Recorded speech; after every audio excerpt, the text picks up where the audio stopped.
Hello, Matthew. Welcome. Thanks. You finally made it, and you finally figured out how Skype worked. Yes, I finally made it, figured it out. I know how Awesome. Skype works, but it was an adventure as always. Yeah, awesome. Good to have you here in the show. I always start off with some kind of introduction to the people who are listening right now. I, of course, know who you are, but it's best for the people to know who you are as well. So could you give us a short introduction about yourself? Sure. Thanks for having me. First of all, my name is Matt Engelman. I just celebrated my 17-year anniversary at Atlantic Records, which is Wow. part of Warner Music Group. I started on January 2nd, 2001 here in New York, and I've been here ever since. So it's a great accomplishment that I'm very proud of to have been part of this label for that long. My day-to-day job is in the streaming and sales field, working closely with Apple and Spotify, as well as Amazon and Google and various other partners.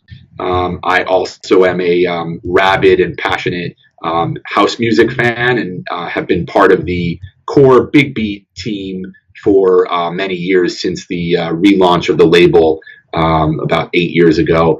I've done a bit of A&R on the side, as well as some remix commissioning. Okay, cool. And how did you end up in the music industry? Because you've been active for 17 years right now. And how did you eventually end up working there? Because I can imagine some kind of passion or something that got you there. Sure. So, the music business is obviously very hard to crack into. But the easiest and pretty much only way to get in is by doing an internship. I interned at a label called Sire Records, which is a classic label that signed Madonna, The Pretenders, Talking Heads. They used to work closely with Paul Oakenfold, of all artists. I interned in the sales department at Sire back in 2000, and that helped me get in the door. Basically, internships are the easiest and most efficient way to get into the door of a record label.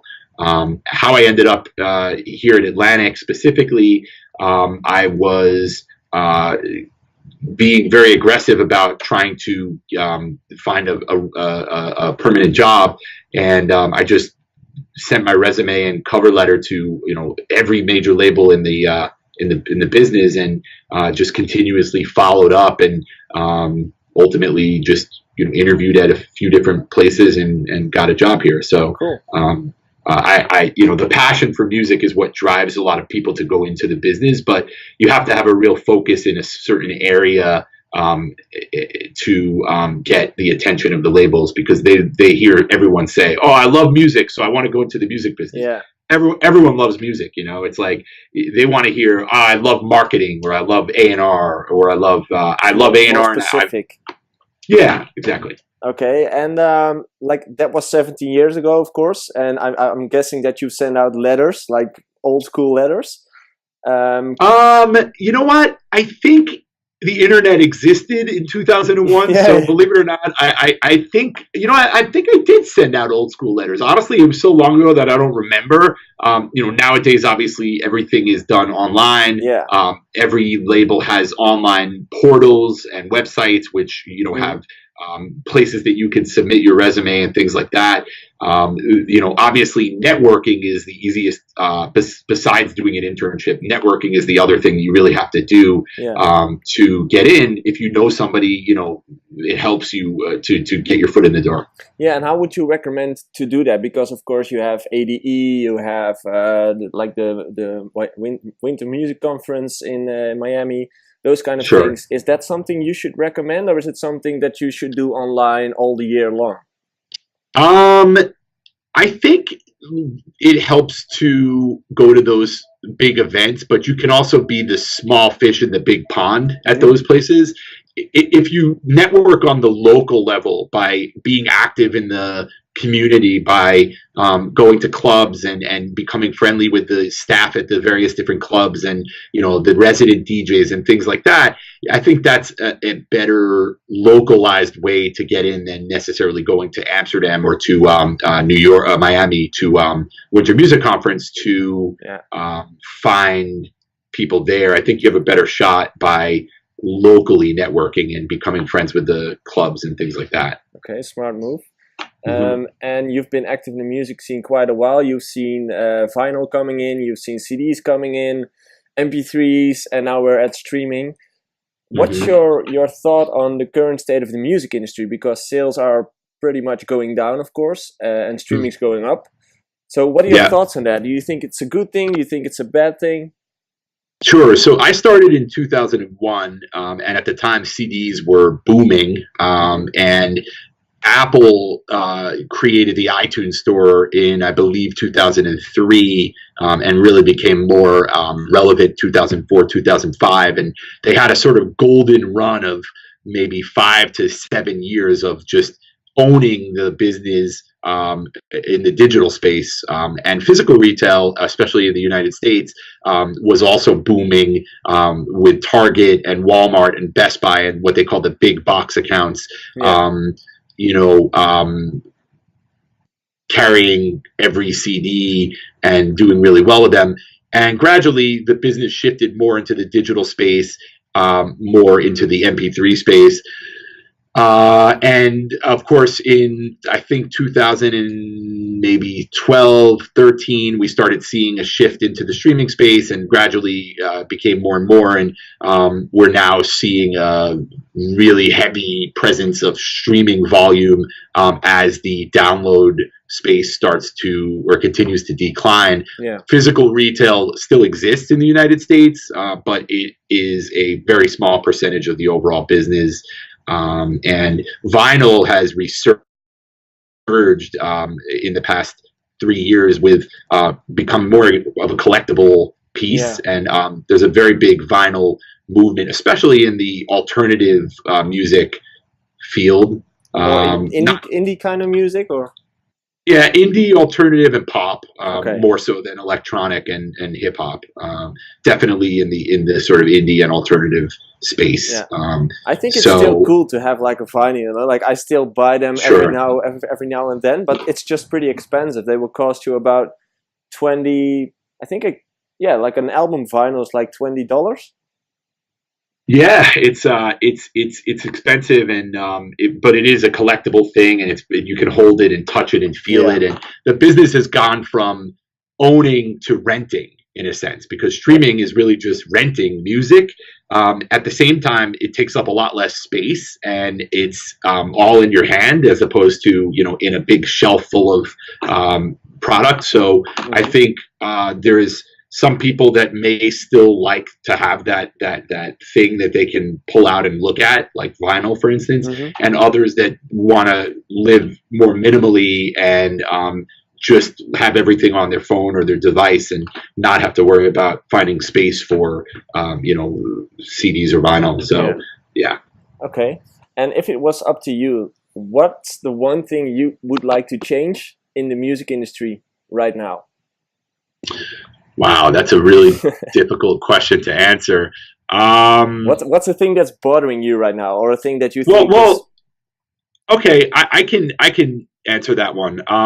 In the streaming space, a lot of decisions are made based on research, and if something is very heavily skipped in the streaming space, or if people aren't adding it to their collection, then it doesn't necessarily get the same opportunities as something that people are listening to and adding to their collection.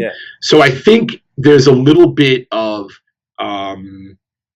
sort of that gut reaction that used to be made by both labels as well as the label partners like the iTunes and the Spotifys of the world. And there's less of an editorial voice than there used to be, and more of a research based. It's a more data based, actually. Data, exactly. The Yeah. 100% data is the key right now, and I feel like there's some sort of a spiritual disconnect there, that letting machines decide what is good and bad. I feel like that takes away from a lot of the human aspect of music, and Yeah, it's I a good think one. that yeah. So that's what I would say. I'd like to see a little bit more risk taken and Yeah. less data Yeah, that's a good one. decisions. I've actually never thought about it that way, but it kind of takes away the passion of walking into a vinyl or a CD, a CD shop, and just bumping into some kind of record, and think like, oh, let's just check it and see how it ends. Yeah, it's Mhm. all data based, exactly. So other people are deciding what you're going to listen. Sure. And labels are making more and more decisions based on what's reacting from consumer Yeah. decisions. And I think, sometimes the consumers may not know that they like something because they haven't been exposed to it. And that might be because the label isn't pushing it, because they aren't seeing it react data wise, when maybe if they did push it, it would start reacting more. So Good one. I think it's something that is a conversation piece that everyone's having now. Smart one. I actually never thought about it. Once in a while, I have a good idea.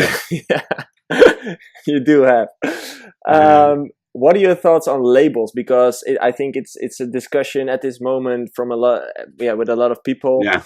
Are labels still necessary? Do people still need labels? And especially the producers who would like to release their tracks.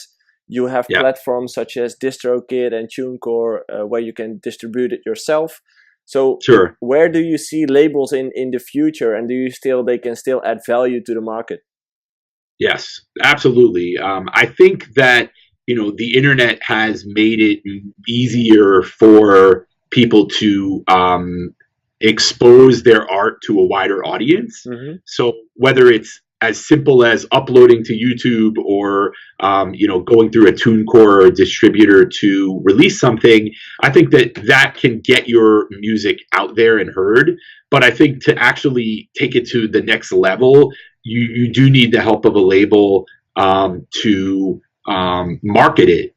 And labels are expanding the areas that they work in by focusing on helping artists build their merch, building their tour experience, and fan club experience, and all other areas that weren't necessarily traditionally label functions. Labels are now becoming experts in helping artists to grow those areas of their business.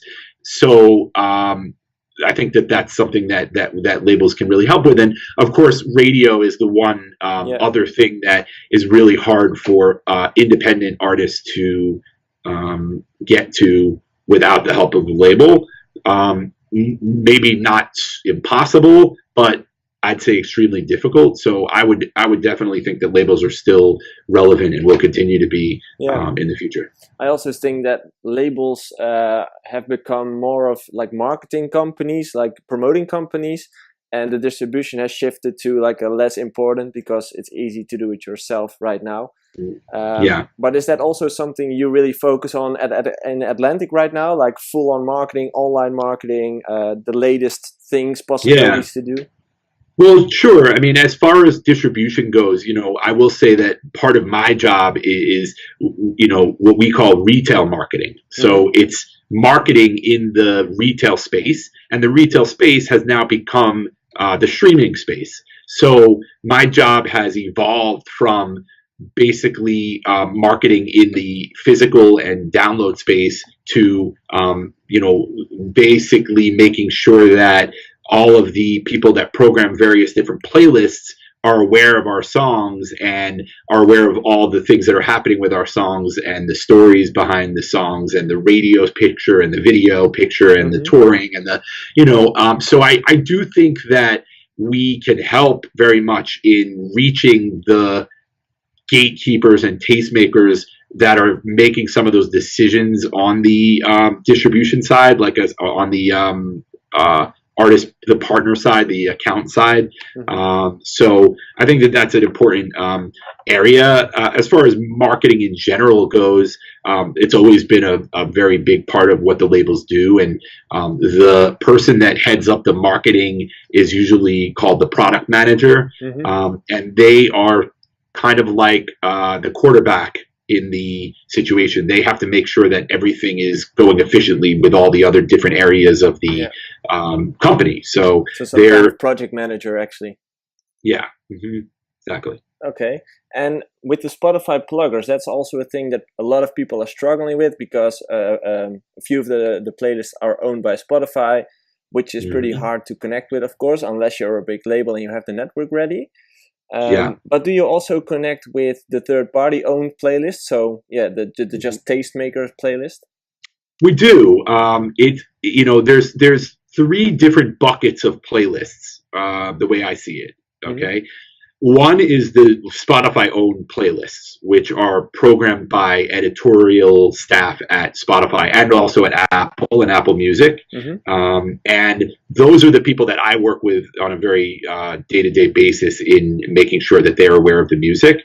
The other bucket is the label owned playlist. So, for instance, every major label and also most of the indie labels, they own companies that manage playlists and build those playlists up. For instance, Warner Music Group owns Topsify, Sony, I believe, owns Filter, and Yeah. Universal owns Digster.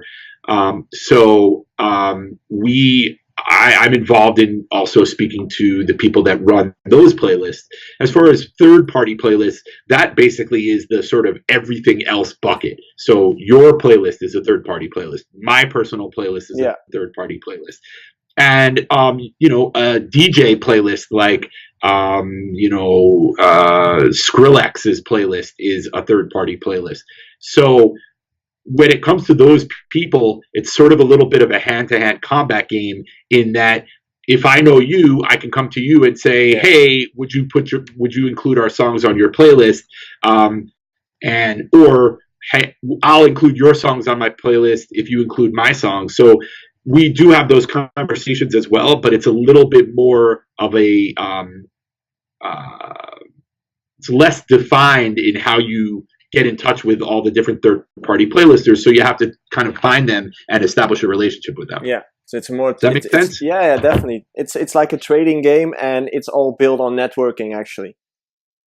Correct. Awesome. So one last thing I wanted to ask you is a lot of producers, artists are struggling with getting their track signed, of course. What do you think is the most important thing that an artist should have to get signed to a record label? Of course, that's music, but is there anything else you guys are aware of or are really on the lookout for? So, sure. I think nowadays, again, going back to the internet and its widespread use, music is bigger than it's ever been in history, right? Mm-hmm. There's more of it. There's more good music and more bad music as well. Yeah. And I think, I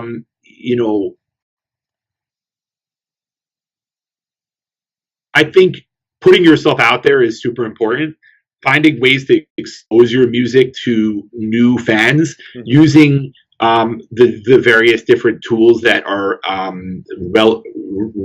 available for artists nowadays, mm-hmm. Is super important. And social media, I think, is super important. I think being very vocal in communicating about your music to other producers, other artists is important. I think a lot of people look at who's talking to who and who's communicating with who, and it's tough because you have to find you have to tread very lightly in how you communicate to other artists, and you don't want to overstep your boundaries where if the artist is not responsive, you get to the point where you're frustrating that artist, but you also want to be aggressive in getting in touch. So I think you have to be aggressive, but to the point where you're not annoying. Mm-hmm. And I think you have to put your music out there. I think you need a lot of music. I think you need to be consistently releasing music and content. I think not only just music, but videos, things that show your technical skills, and I think that's important. I think it's also I lost my train of thought for a second. No problem. So it's like the label nowadays overlook everything. So it's not only the music part, it's also the social media, the branding, the communication. It's like yes, where it holistic view. Yeah, it was 10 years, it was only about the music, and now it's all about who you are as an artist, the branding, the marketing, everything. I think it's also important to don't give up. You know, be persistent, be patient. You know, you might get rejected 50 times before you get that one, you know, yes. Yeah. I think it's important to, you know, just to continue to release music one way or another and put it out there for the world to hear. And I think labels are looking for a story to be built up. So I think it's good to build up a story for yourself. Okay. And do you think it's best to release as much as possible, or do you think it's better to do only 4 releases a month? Well, I think you have to find the balance, you know. Are you talking about for an artist or for a label? Yeah, for an artist. For an artist, I think, you know, releasing music every 3 to 4 weeks is a good balance. And in the meantime, in between that, having other things happening, whether it's content or remixes or, you know, but I think generally every 3 to 4 weeks is the right amount of time to release music. I think if you put too much out there, then it's going to get boring. And if you don't put enough out, then people are going to move on to the next thing. Yeah. So you have to find the balance. I remember what I was going to say before, as far as like what advice I would have to aspiring producers, and that would be innovate, don't imitate. So it's a great one. Create your own sound instead of trying to sound like so-and-so or someone else. You know, when someone can say, oh, that sounds like you, then you have actually made it because you've created a new sound. And one of the things that labels are always looking for is, you know, innovation. Like, what is the next thing? What's going to be the next sound? And if you can create something that's different and unique that hasn't necessarily been heard before, that's going to get people's attention more than anything else. Cool. Yeah, well, I think we're there. Awesome. This was fun. Yeah, thanks. Thanks for doing this, and I think people learned a lot from your tips and tricks and advice you gave. Good. Because to a lot of people, this is like something that happens behind doors, and nobody really knows what happens at labels and stuff. But yeah, thanks for the tips and tricks and all the advice you gave, and best of luck today with all the releases. Thank you very much, Joey. Cool, man. Thank you. Bye-bye.